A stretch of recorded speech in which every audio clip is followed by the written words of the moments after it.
रविवार का वो दिन रात के करीब 1 बज रहे होंगे। अशोक काम खत्म करके घर लौट रहा था। उस दिन था अमावस की काली रात। ऐसा लग रहा था जैसे अमावस की वो काली रात पूरी दुनिया को अपने कब्जे में ले लियो। अशोक जहाँ पे काम करता था वहाँ से उसका घर की दूरी करीब के करीब 10 किलोमीटर। अपने बाइक पर सवार अशोक उस सुनसान रास्ते पे चले जा रहा था। इतने खामोशी में भी भेड़ियों की वो भयानक आवाज़ अशोक के ध्यान को बार बार अपनी तरफ खींच रहा था, क्योंकि वो रास्ता अशोक का रोज का रास्ता था। इसलिए वो बिना डरे उस रास्ते पे चलते ही जा रहा था। करीब आधे घंटे के बाद वो एक मैदान के पास पहुंचा जहाँ से बारिश भी शुरू हो गई थी। अब इत्तेफाक का हो या तकदीर, उसी समय उसकी गाड़ी बंद पड़ गई। बारिश से बचने के लिए अशोक अपनी गाड़ी को धकेलते हुए पास के एक बरगद के नीचे ले गया। तभी उसने देखा मैदान के एक कोने में कुछ चल रहा है और उसके चारों ओर कुछ लोग खड़े हुए। शायद यहाँ पे कोई मर गया है, तभी तो दाह संस्कार चल रहा है। हे भगवान, उसकी आत्मा को शांति दीजिए। पर अशोक की गलतफहमी तब दूर हुआ जब पलक झपकते ही वो नज़ारा गायब ही हो गया। अशोक कुछ जैसे होश ही उड़ गए। फिर भी हिम्मत रखते हुए वो मदद के लिए इंतजार करने लगा। अचानक उसे नजर आया कि एक शान उसके तरफ काफ़ी तेजी से भागते हुए आ रहा है। जब तक अशोक कुछ सोच पाता तब तक शान बहुत पास आ चुका था और डर दिल पे कब्जा कर दिया। जब वो शान पास पहुंचते ही चिड़िया बन के उड़ गया, बिल्कुल एक पत्ते की तरह।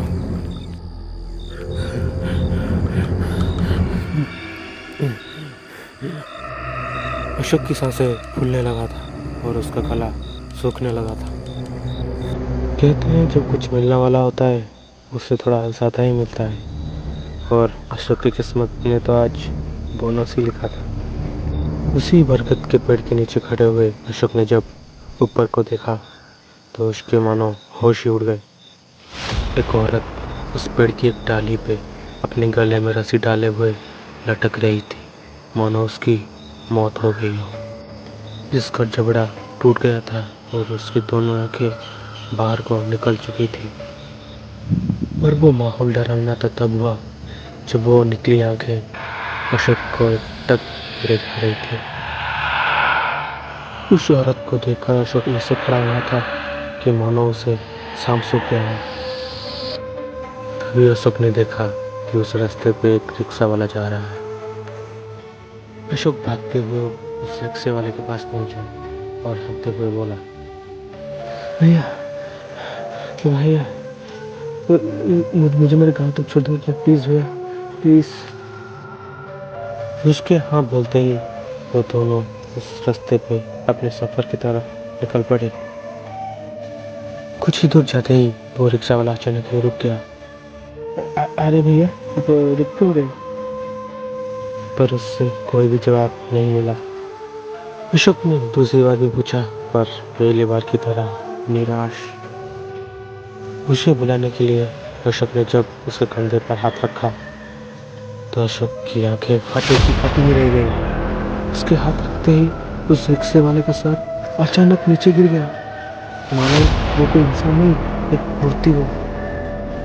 ये सब देख के अशोक बहुत तेजी से चिल्ला उठा और वो वहीं पर बेहोश हो गया। जब अशोक का होश आया तो उसने देखा उसके चारों ओर बहुत सारे लोग खड़े हुए हैं। उसे ये समझते देर नहीं लगी कि वो लोग गाँव वाले थे। अरे भैया, आप यहाँ क्या कर रहे हो? उनमें से एक इंसान ने पूछा।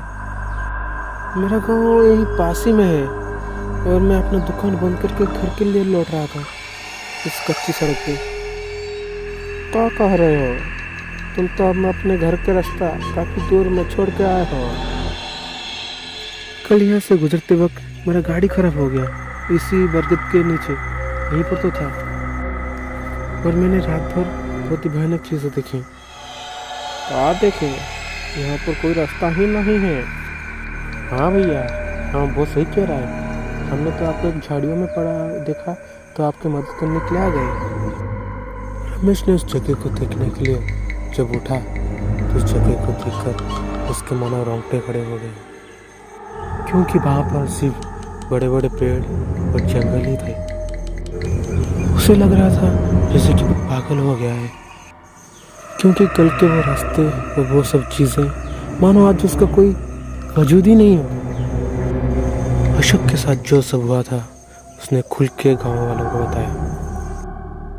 ये सब सुनने के बाद गाँव वालों ने उसे बताया कि 30 साल पहले 3 लोग रहते थे उस गांव में, जो कि काला जादू किया करते थे।